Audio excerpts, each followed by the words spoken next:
Welcome everyone to our webinar today. It's a beautiful Thursday morning here in Utah. I hope it's beautiful where you are. I hope you're happy. Thanks for joining us. We're really excited about today's session. Today's webinar is being recorded, and everyone that has registered for the webinar will receive a link to the recording either later today or tomorrow. These are some of our most popular webinars where we have many of our wonderful clients and customers and users of the Mobile Coach platform share the work that they've done. I'm really excited about today's lineup. I'll just mention that if you have questions along the way, please, you can either use the Q&A feature in the Zoom controls or the chat. I'll be monitoring that as I will work to be your friendly moderator during today's session. So I'm going to share my screen, and here we go. So today we're going to have three presentations. We'll start with Akamai, and then we'll go to our friends at Norton Healthcare, and we'll finish up with our friends from the Pediatric Pandemic Network. And you can look up all those organizations.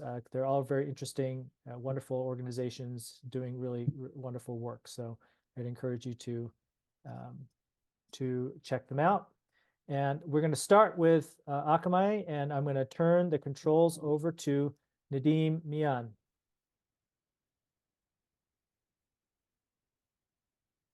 Great. Can you hear me? Can hear crystal clear. Fantastic. Okay. Hi, everyone. So my name is Nadim. Let me tell you about myself real quick. So I'm a storyteller. So let me start by telling who I am. So my name is Nadim. My passion in life is to help spread love and inspiration to others and help people grow. So I do this in two ways. The first way is I work for a company called Akamai. It's a cybersecurity, content delivery, and compute company. Worldwide, we have over 10,000 employees. And I'm responsible for helping our 1,100 sales and pre-sales team members grow. And the second way that I love to spread love and inspiration is that I'm a storyteller. So the most powerful person in the world is a storyteller. So I go to my daughter's school, I jump on tables, I crawl on the floor, and I make kids happy. That's what I do. So in a nutshell, if I just go to this next slide, I'm based in London. This is my young daughter. I've studied there, did a degree, a master's. I worked for BT, and I'm currently very blessed to be working for Akamai, and that's me. All right. So in terms of the company that I work for, my role is in sales enablement, and it's all about adding quality. It's actually all about adding value through every interaction and helping our teams grow. So as you know, we have lots of sellers, we have lots of pre-sales team members, and there are many challenges, whether it's product, whether it's soft skills, but helping those team members grow through their journey at Akamai. We do that for a number of reasons. Number one, obviously, we want our people to grow. We want them to also gain knowledge, expertise, and captivate the training that we give them. But we also want to do it because we want them to add value to our customers. So it's a really important mission for us. So one of the ways that we actually do this is we very blessed to be working with Vince. So we contacted with Vince a couple of years now, and we wanted to understand how could we use a chatbot? How can we use it to actually improve the quality of the service that we're providing to our stakeholders? And so we use something which is called WebEx Teams. It's a chat that we use to chat to each other, and we also have groups. And one of the ideas that Vince came up with is, why don't we have something which is called Titan the Sales Coach? So let me just explain a little bit about what that actually is. So what it is, it's actually a bot that will help answer frequently asked questions. We are a company, and maybe many companies are like this. but we love acronyms. I don't know why we keep doing this, but we love it, right? And the problem with acronyms, as you know, is we just don't understand what those acronyms mean. And people are very shy to actually ask that out. So what we thought so the challenges we have is, number one, we use a lot of acronyms. We wanted to have a forum where people can go to so that they can look at frequently asked questions. And we also wanted to provide training reinforcement. So we came to Vince, and Vince said, well, this is something that Mobile Coach can help with. And it was great. So we set something up, like a prototype. It was really cool. And we started using it. So what we actually started using it first was for new hires. So as part of sales enablement, we are also responsible to train our new hires, new people who join the company. And so by doing this, what we gave them was this access to Titan, the sales coach. And so what it enabled them to do is very confidently to be going on, and I'll just go back slightly here. So they can actually use this and just type a specific acronym here, for example, ETG, right? So it means Edge Technology Group. Not only that, we can also link it to a website, which will then give them more information about that specific acronym. So that was great. But we also they could also maybe ask questions, or they could also ask questions about, where do I check my payslip, or how do I submit leave, or how do I submit my expenses? So we wanted to make it a lot more generic, a lot more friendly, and we wanted Titan the sales coach to be their online companion. And lo and behold, we implemented it. We did a sample with our first new hires, and they loved it. So it was really, really powerful, but simple. Sometimes it's the simple things which are actually very powerful. So that was that. And the third area that we really wanted Mobile Coach to help us with is training. Now, we spend a lot of effort to go and train people. So Vince mentioned, and I mentioned on the chat, that I'm currently in Dubai. I'm not based in Dubai, I'm based in the UK, but I've actually come here to give training. And one of the things that we really wanted to do was, once we give training, and as people know, the depending on the trainer and how good they are, the retention rate of when you train a team could be anything between 10-20%. And so we wanted to use Mobile Coach in a way that would actually reinforce the training. So this is the audience: sales, pre-sales teams, services teams, and new hires, which I've already mentioned. And what did we do when it came to training reinforcement? So we actually then, Vince has a great team. We have Marina, who's also part of Vince's team. And we kind of got together and asked the question of, how could we do this training reinforcement? So the suggestion was, why don't we just, so once you deliver training, we can develop a group of people. So it's like a group of those people who got training, and we can get the bot to actually send them messages every Monday. So send messages to say, okay, you learned about how to connect with people. What was the number one thing that you learned from that training? And then people would then respond, and then they say, okay, that's great. And then here is the link to the content that you went through. And similarly, we did that again through week by week for the different content. And at the end of it, what we did was we did like a pitch competition, a competition whereby through the live training, through the reinforcement training, at the end, we got everyone back into a virtual room, and we used the reinforcement training and everything else to get them to do like a pitch competition. And we actually found that to be very powerful. So in a nutshell, this is what we use Mobile Coach for. And just some of the advice that I have is that the chatbot is very, very powerful. It's very simple, but it's very powerful. And whether you're maybe considering to do something similar, one thing, or even if you're not, one of the things I would definitely recommend you do is just have a chat with Vince, because number one, he's a super cool guy, and number two, similar to us and our ethos, his view is all about adding value. And he will only work with he'll only really work with you and try to add value to your business and how he can make, it powerful using mobile coach and the technology that they have. So definitely, even if you're slightly interested, have a call and see it's something that you're interested in.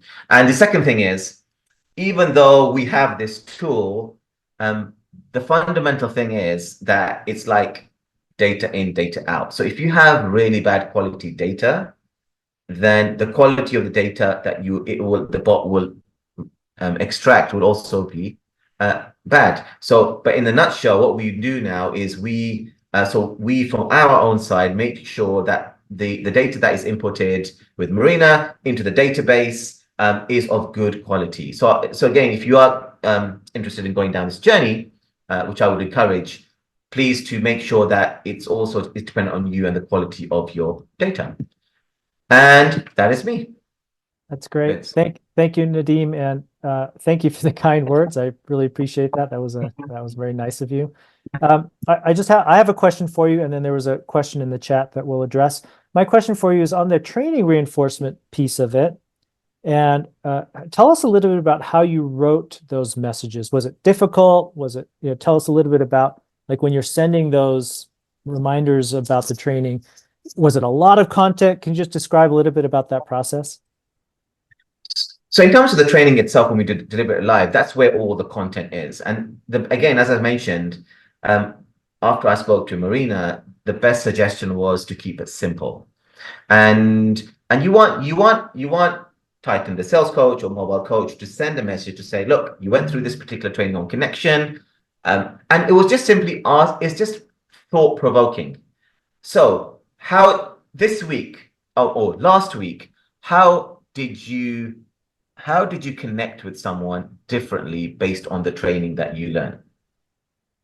And then they would give an answer, and then it would give you links to the content. I think the key thing is less is more. That's really good advice. Yep, that's great. And Sarah Page asks Nadeem the question, can people frame their prompts to the bot as natural language questions? I suppose another way to ask that is, how are you handling natural language, and are you using AI in Titan? So currently we're not using AI at the moment, but I know that's something that Vince and I have been discussing and how we can incorporate that. My personal view is you can't beat humans. I love humans. However, bots also are very powerful. And so what we try to do is, again, I sat with Vince, well, more particularly, I sat with Marina. And what I did was we scripted it in a nice, easy to use language, right? You want to make sure that the language that you use, and again, we have global stakeholders. So you really want to make it very simple, but more relatable, warm type of language, so people are more recipient to what's being asked. So AI is great. I actually use AI, and it's brilliant. For the purposes of this, my personal view is I like to keep it a bit more warmer, but we are looking in with discussions, Vince, how we can incorporate AI. Yeah, that's great. Yeah, and not uncommon for a lot of organizations who are still trying to come up with definitive AI policies for their workforce to work around. And I know Akamai being a highly technical company, there's a lot of really cutting edge things happening there. One last question came in, and then we'll move to our next group. Wes asks, how well did the language translation work? Is Titan in multiple languages, or is it English only right now? Currently, it's in English only, but that is a very good question, because for our APJ team, that is something Vince, we probably need to talk about that actually, and how we can, if there's a possibility of incorporating different languages. So Wes, thank you for that question. I think that will then allow me to now have another discussion with Vince on that. But again, especially with our APJ team, it is important to have like translation. So that is a good shout. Yeah, and Sarah just asked, this is great with these questions. Actually, this is a really nice question to talk about the design of Titan, because I think this is a really unique piece of the design. Sarah asks, how do people connect to Titan after they complete a training activity?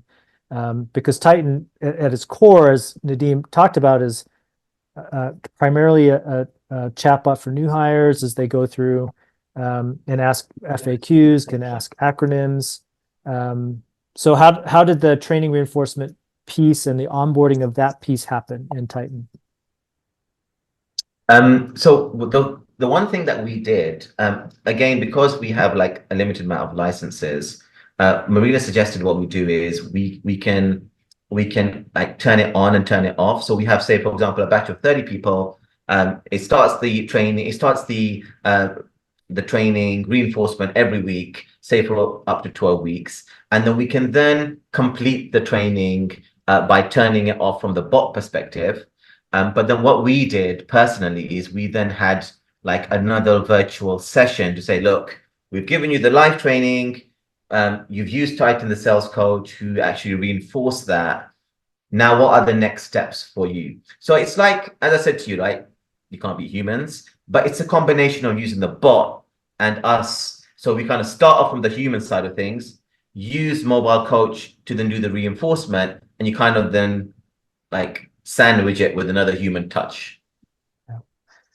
That's excellent. Thank you, Nadeem. We'll do a Zoom round of applause for Nadeem. Thank you for taking your time and sharing information about Titan. If you have questions that we didn't get to or other questions, put them in the chat, and we'll make sure you get your questions answered afterwards, or if there's time at the end. So now I'd like to introduce Emily Abner, Amanda Abernathy, and Jason Coffey from our friends at Norton Healthcare. And Emily, I believe you're going to be driving, so we'll let you begin sharing about your chatbot. Perfect.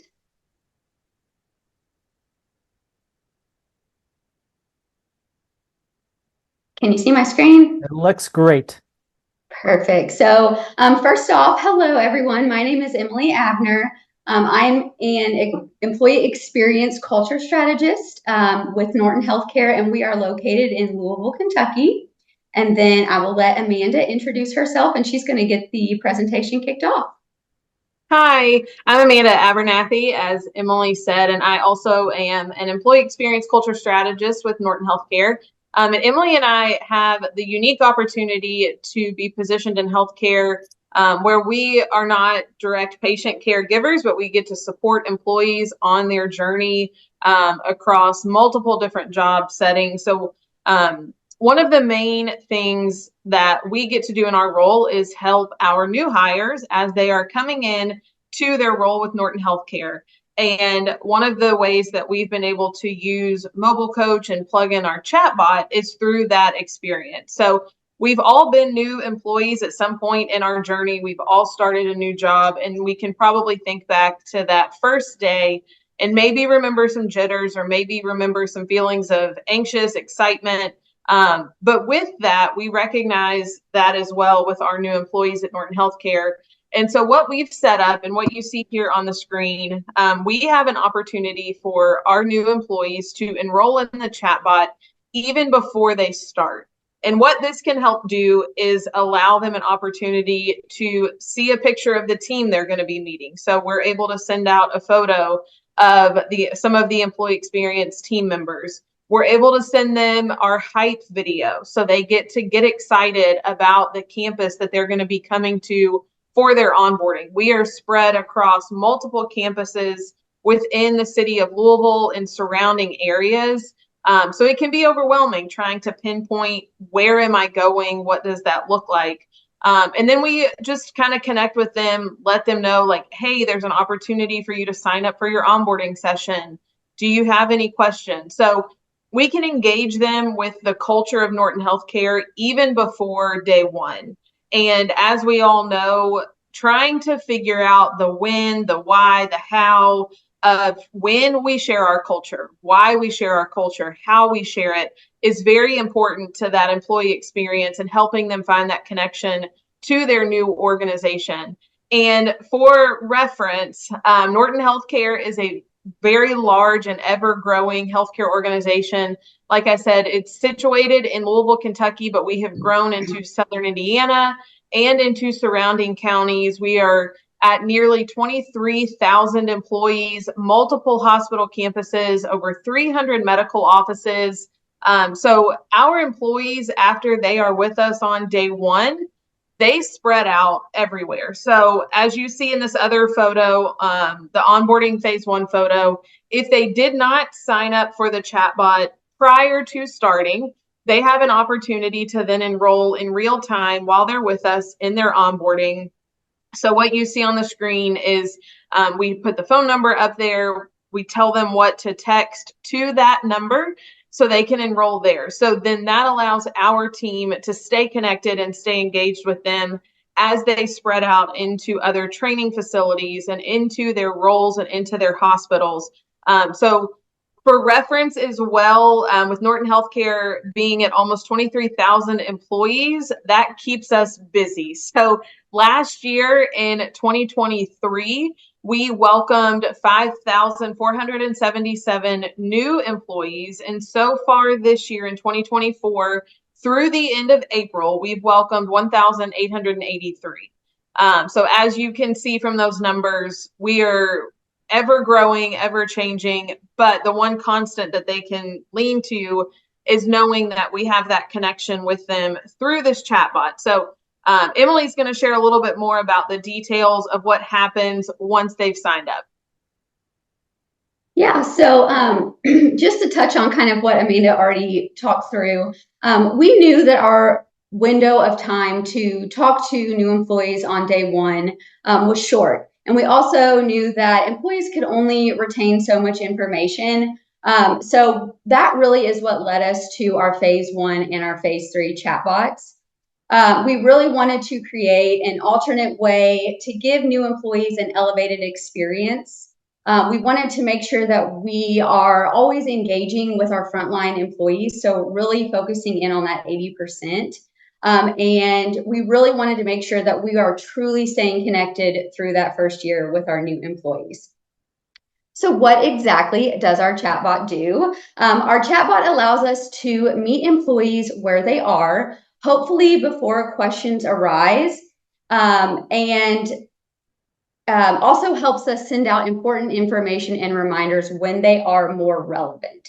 So we've got some different images here on the screen. The first I'm going to go over is going to be the one with the yellow header. So this is a flyer that's sent out within the first week of an employee joining Norton Healthcare.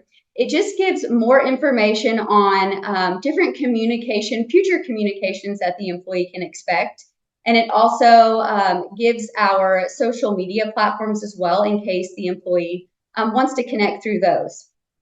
And then on the left side of the screen, we've got some different reminders that are going out to employees.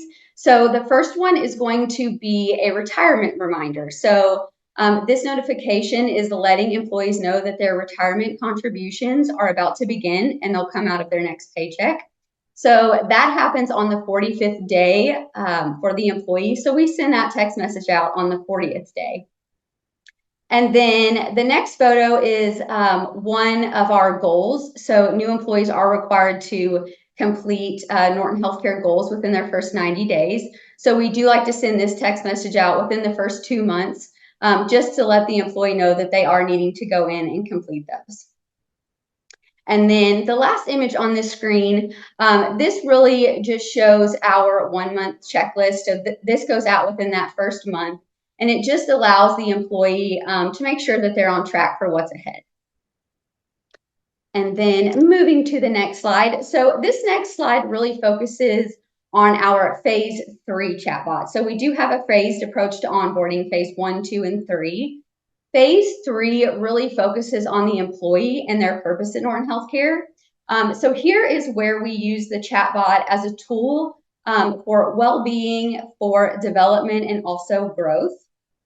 So on the left here, you see one of the text messages that goes out regarding well-being, and it also lets employees know where they can go on our homepage to get support and resources to help them relax and reset.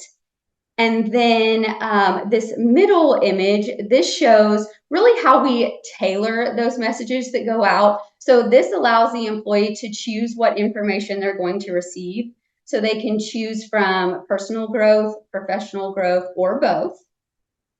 And then very quickly, if you look at the bottom of those 2 slides, so in the Perceptyx 2023 Healthcare National Benchmark, We were in the 94th percentile for my organization helps me deal with stress and burnout, and the 75th percentile in my leader supports my skill and career development.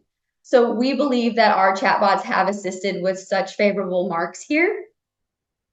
And then the last image on this screen, really, we know new employees want to get involved, but they're not always sure how to do that. So we like to send that information through our chatbots. This specific image shows how employees can sign up for our employee resource groups, so they can really help make a difference at Norton Healthcare and also in our community. And then it's not all business when it comes to our chatbots. So we do like to send out fun perks as well. But to the left here, you do see a text that goes out with a discount to our employee store. So on the 10th day of employment, employees will receive that text message where they can get 10% off. On the first day, usually a lot of us have our Norton Healthcare merchandise on. So people are pretty eager to make those purchases. So it's always nice to give them a discount. And then, of course, back to business. So our chatbot does allow us to tap into our listening strategies. At Norton Healthcare, receiving employee feedback is huge to us. So this image over here, it just shows one of the texts that goes out for our phase 3 onboarding survey. So again, we love to get employee feedback. And then kind of going hand in hand, and also answering the question, so how has our chatbot done? Here you see data from our new hire survey. So the question being, I intend to stay at Norton Healthcare for the next 12 months. So thanks to additional communication provided from the chatbots, our team has been able to address new employee concerns proactively.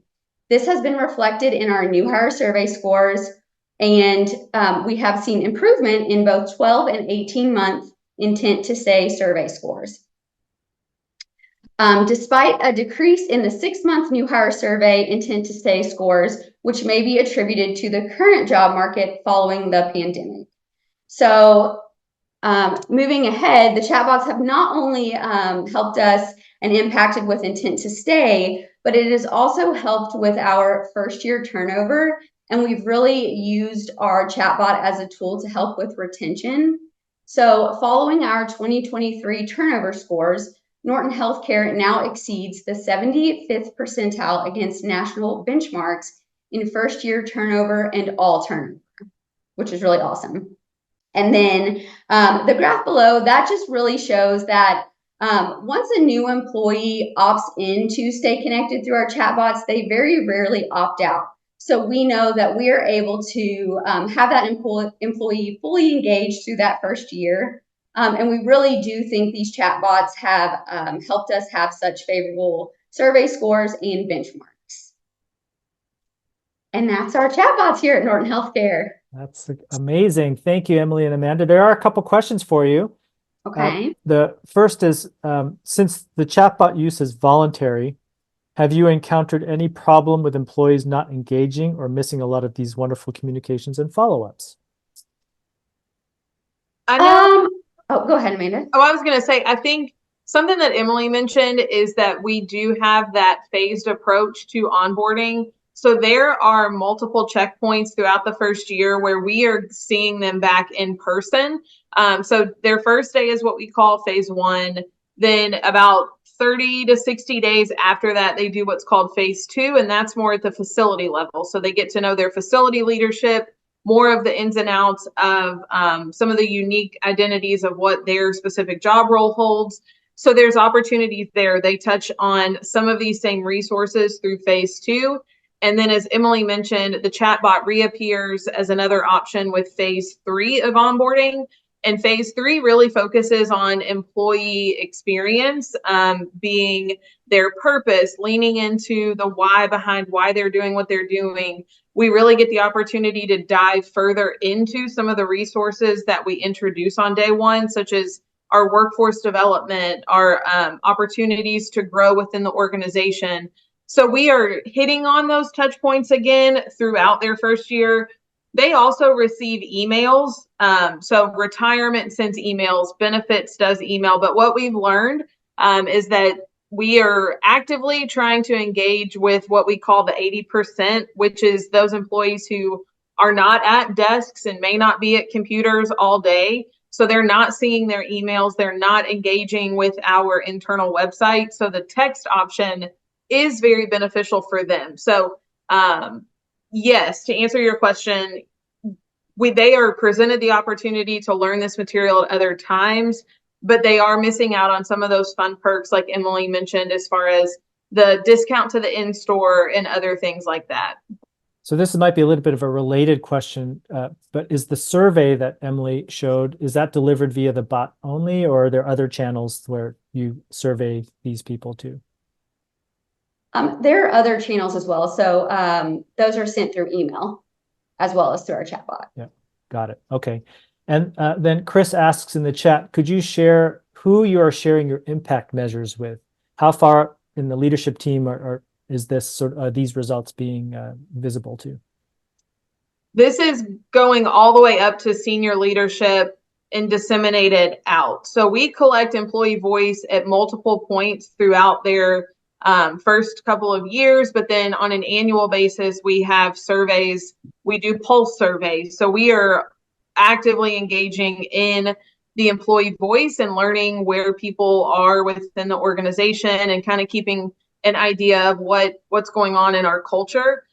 Those results are then put together, presented to senior leadership, and disseminated back out into the facility. So Norton Healthcare prides itself on being very transparent with our measures and with the information we receive through those surveys, but it does go all the way from the top down.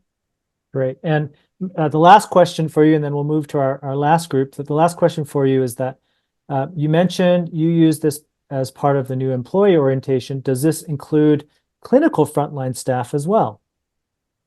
Yes. So our new hire onboarding is all employees with the exception of providers. They do a separate type of orientation. We do still meet them, but our new hire onboarding includes everybody on day one. So everybody from clinical, non-clinical, it covers all of that. Starting on day 2 is when they go out into the facilities for more of the nurse level training or whatever clinical, non-clinical type of role they'll be in. That's when they dive into that. But we do not separate out how we onboard our staff. That's excellent. Thank you so much. A Zoom round of applause for Emily and Amanda. Thank you so much to the two of you. Thank That you was all. wonderful. Thank you. And last but certainly not least, we're excited to hear from the Pediatric Pandemic Network folks. And I believe Yuri Hong is going to be leading that discussion for us. Is that right, Yuri? Yes, I'm going to share my screen right now. Okay, whoops, let me just share part of my screen. Okay, perfect. Can you all see it? Yes, Okay, we can I'm gonna see make it. a full screen shortly, but I just wanna make sure that I'm also sharing the link of our work to the chat if anyone wants to check in. I just sent it to the chat, so feel free to check it out. That's where our chatbot reside. So just wanted to share that. Okay. Now I made a full screen. Hopefully everyone can see it. Yes. So yes, thank you. Thank you, Vince. I'm Yuri. I'm from Pediatric Pandemic Network, PPN. And I would like to introduce our AI chatbot built with Mobile Coach. And as I said, it's in the Resource Central project where I just sent the link to the chat. So today I'm Yuri. I'm here with Paul as our panelist. Maybe Paul can wave his hands to show who he is. And I do want to highlight the fact that our project is funded by HRSA, Health Resources and Services Administration of the U.S. Department of Health and Human Services. And one more thing, I also want to highlight that I'm also here with our SMEs, Mark Arbach, Mark Edler, and Sonny Ted. I think Mark Arbach is here as a panelist, but I think his name is labeled as Joseph Stengel, so please feel free to refer to that. It's Mark Arbach. He's our wonderful SMEs. And hopefully they can chime in to their Q&A session if possible. So I would like to briefly introduce what our project is. Above all, we found a huge gaps in pediatric pandemics because a lot of patients, a lot of children are coming from very different kinds of medical complexities, and then caregivers of them or the patient themselves try to seek information, but we kind of need like customized version of it. And there are a lot of barriers to seek information and finding resources online or within their network. And so with that in mind, we try to promote a self-guided learning through our chatbot to meet their unique needs of pediatric emergency. So we can tailor the experience to our target audience. And as I've said, we have two major target audience. One is, of course, children and their families, caregivers, because they have like to address their lot of unique needs, and also medical professionals or healthcare providers for their professional development and such.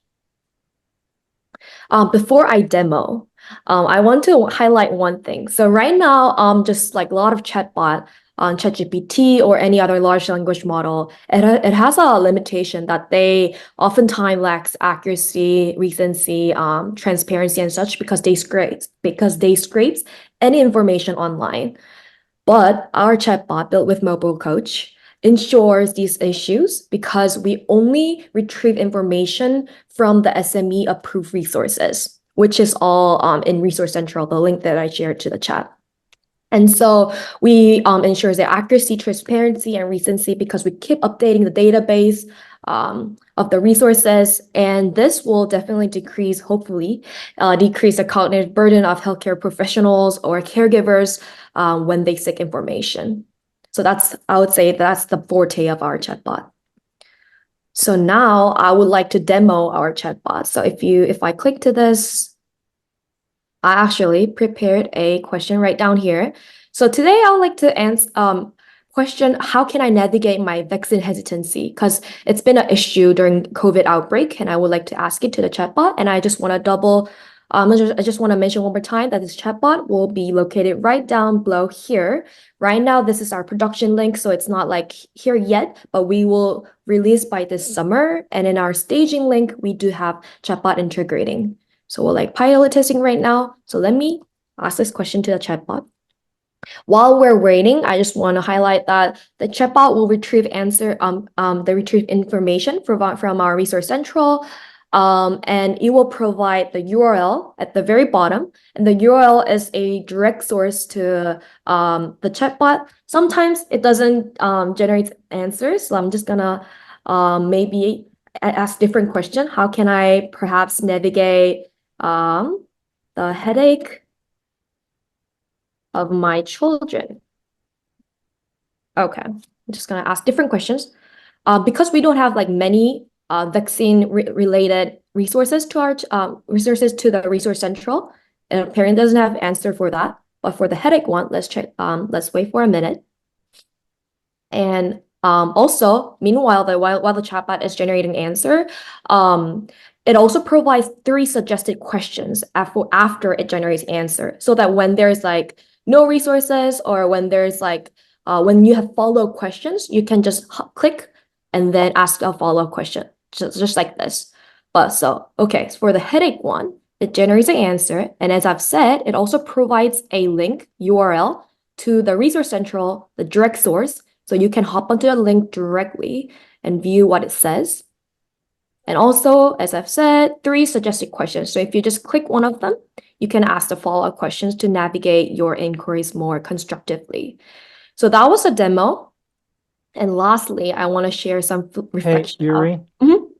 Sorry to interrupt, but I do want to mention something that's very unique about your chatbot. I know there are questions that we'll get to after Yuri's done, and I hate to mess up her flow, but I do think it's important to really, really wonderful design that I think was manifested in her attempt to ask about vaccine hesitancy is that this chatbot is programmed in that it might find an answer, but if it can't give a SME approved resource link like it did for the headache, it's programmed to say, I can't find anything.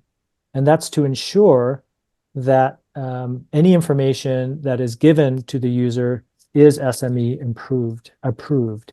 And that's a really unique feature that was designed in this chatbot, meeting the requirement of the bar of making sure that there's absolutely no misinformation that LLMs are prone to yield. That doesn't happen with this particular chatbot.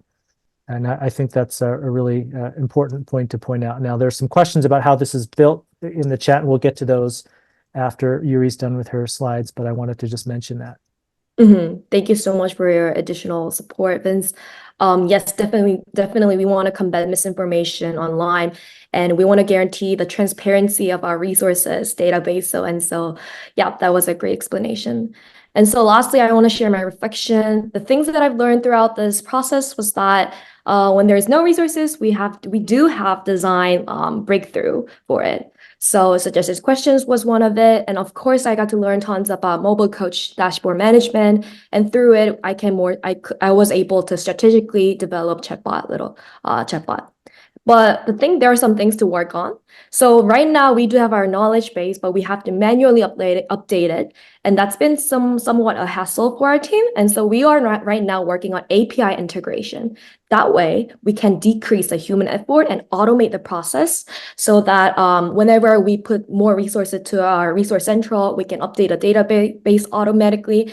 And so people can get more updated version of our resources easily. And lastly, we're working on qualitative research right now about the information-seeking behavior of our caregivers and healthcare providers. And so we can design the chatbot accordingly to their corresponding to their information-seeking behavior, so they get more customized experience. But yeah, that was my final reflection. And now I will open up. That's great. Yep, that's wonderful. So there's questions coming in. Let's tackle the questions for Yuri or any of the other PPN folks on the call. I think some of these questions we've answered in the chat, but the first one to ask is, Sarah asks, how is the chatbot trained on these resources? What format are these resources fed into the LLM or the chatbot? I can definitely answer to that question. So we do have 4 columns. I think Vince also is very familiar to this. We have our own database. There's a title. There's like a content where we copy and paste all of our contents of our resources. And there's like a keywords column, and last but not least, the URL. So based on 4 columns, it retrieves the information and generates based on that. If anyone wants to chime in and add on to that, please feel free to. Can you give us a sense of the size of the knowledge base, like how many articles, how many resources there are? Right now, we do have 600, but by the summer, we're trying to add more and aiming for thousands. Oh, I would say we're at over 850 now, which is great. And I would say maybe 50% of them are deeply scraped. So we have technology to ingest all of the information on a PDF, say, or on a website. We're working hard to perfect that so we can get more of our links and their deep data into the chatbot too. Great. And then there's a question, is the chatbot using an AI engine based on a bespoke or a customized LLM, or what LLM is powering the responses? Maybe Emma can also chime in if she wants to. But I do want to say that based on the 600 or around thousands information that we have in the database, I think we're integrating GPT to it. Yep, and I can answer that as well. So the way that it's working is that the knowledge base is being housed in the proprietary mobile coach platform, which is a secure place for all the content. And then the mobile coach platform also has a search function. So when someone asks, we use our search function to go into the knowledge base, find the relevant matches, and then that's packaged up into a prompt being sent right now to OpenAI's ChatGPT. The platform, the mobile coach platform, though, is agnostic to what LLM that you want to use. And so if someone wants to use Claude, or if they want to use Llama or something like that, as long as the LLM has API functionality, you can choose to use the LLM that you'd like. Really great questions. So Clara asks, how are the SME approved resources curated? Is it manual? And Yuri alluded to the little bit in her presentation. So is it manual? How do you ensure that you cover as much reliable information available online as possible? It's a great question. I can take that one, and Mark, if you want to elaborate. But so right now we have a forum where anyone can submit some resources. So we have our network is composed of 10 hospitals. Norton Children is one of them, and a bunch of domains of different topics. So people within our network give us resources. People out in the outside world can submit resources. And those resources make it into a platform where we can then review, and that review process goes through an e-resource librarian. So we've built a team of children's medical librarians to look through a lot of these materials, and then materials that need an additional review we bring over to someone like Mark Arbach, who can kind of talk about what that process is like before it gets published to the site.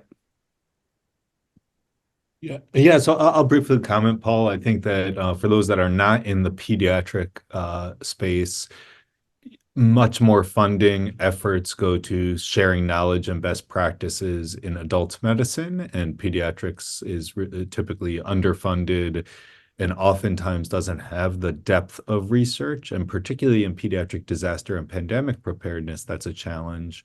And as we entered this work, we recognized that there were some trusted sources out there, but many other sources that perhaps needed a subject matter expert to guide should they be trusted or not. So our process has been sort of looking through those trusted sources, something like the American Academy of Pediatrics that does a great job curating and creating things, but that there are other sources that, WebMD or some other source may or may not be trusted, and having a subject matter expert review that.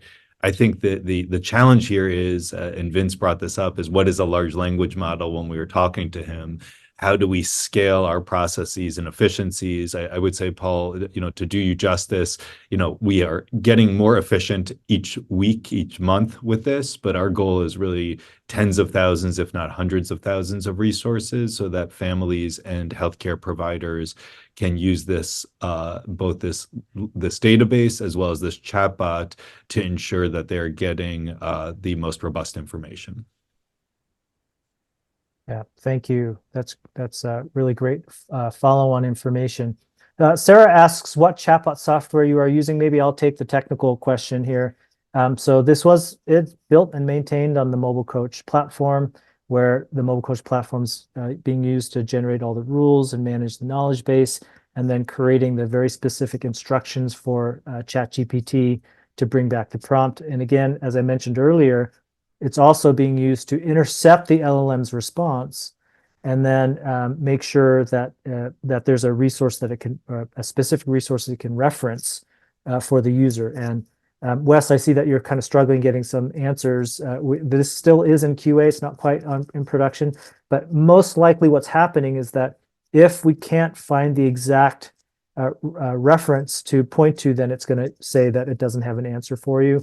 This is one of the biggest chatbot design challenges for this use case, because the way that an LLM works by nature is really not geared towards finding a specific resource. It's actually trying to generalize information from lots of resources, which is the default experience. If any of you use ChatGPT personally, you'll find that it doesn't say, well, this answer is from this resource like it might with a Google search. And so that is a design challenge. And as we experiment with different techniques, I think this group is going to really be leading the way across the AI industry, because this is not an uncommon challenge for anyone where the ability to make sure that the information is correct and vetted is a high requirement. And so the work that we're doing here, along with these people, this wonderful group, to figure this out and find the best practices in terms of those design challenges, I think is really important. Let's see. So Sarah asks, I wonder if a website with text articles and videos with content could serve as the knowledge base in a project like this. Any reaction to that question? If a website could serve as a knowledge base in a project like this? Yeah, I'm gonna put the website in the chat. So this is the website that is the knowledge base for this project. And you can search through all those resources. There's videos, all the transcripts, the YouTube videos have been ingested into the chatbot.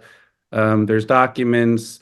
You'll notice, I'm not going to share my screen, but if you look over to the left on that link, there's, I think, about 12 different formats. So what's unique about this collection is it's not just journal articles. We try to do other types of content modules, learning modules. For those of you in healthcare, we're going to be launching 20 or so learning modules on here very soon that will be usable. So this platform in itself, I think, could be really helpful to certain people, and then the chatbot will just expand that usefulness. But Paul, I will add that one of the challenges that we're trying to understand, and you mentioned that with scraping, is if a trusted source that has been shared with us is a web page format and that page has links, how do we, again, ensure that that information of those links off that primary page are a valid and reliable source? But I would say that within this, there's articles, there's videos, there's audio, there are web pages though. So I think, yes, this is on a website and there are videos that would be on here. But I would say that at this point, that question of how deep we scrape on the website is something that we're exploring, because, if the website or the references that we begin to scrape are no longer reviewed by SMEs, then do we start to shift away from the model we're suggesting? Yeah. Wes, I think Wes is typing in some channel. I actually don't think we shared the link to the actual chatbot. You might be just using the regular search function on the Resource Central website. And so once the chatbot is live, I think you'll have better results. And when the chatbot is live, I will make a note to send a link to everybody that's registered for this webinar so you can try it out. So Da Young asks, will you please share one of the challenges you've had and managed to tackle through this project? I think I can definitely answer to that question. As I've mentioned in my reflection page, definitely data management, like the resource management, was the challenge. And so that's why we're working on API integration right now to automate the process.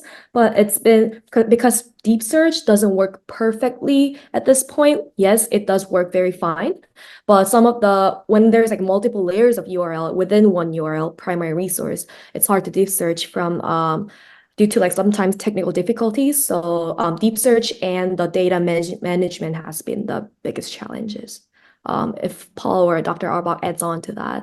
Yeah, I would say the biggest challenge is deciding about breadth versus depth, because I think if we want to prove this model is effective, then one could say, let's focus highly on a specific emergency for children or disaster, hurricane, bespoke hurricane emergency event, and try to build a chatbot accordingly. I think the balance of that is that what the government wants us to be doing is preparing the whole nation for all emergencies and having a breadth. So I do think that creating the structures and the models to populate this, but I recognize that we are, a power of 10 off from where we need to be for a large-ish language model, but we also don't want to build it so fast that we jeopardize the risk of misinformation. Yeah, this discussion and these questions really do hit right on this this dissonance of breadth and depth, where really the way that an LLM is structured, when there are high stakes to the quality and the accuracy of the information, right now you just need human intervention. And when you need human curation and human intervention, that means there'll be a bottleneck with what a human can do. So it's a really interesting discussion. Maybe we'll do one last question. We're wrapping up on time.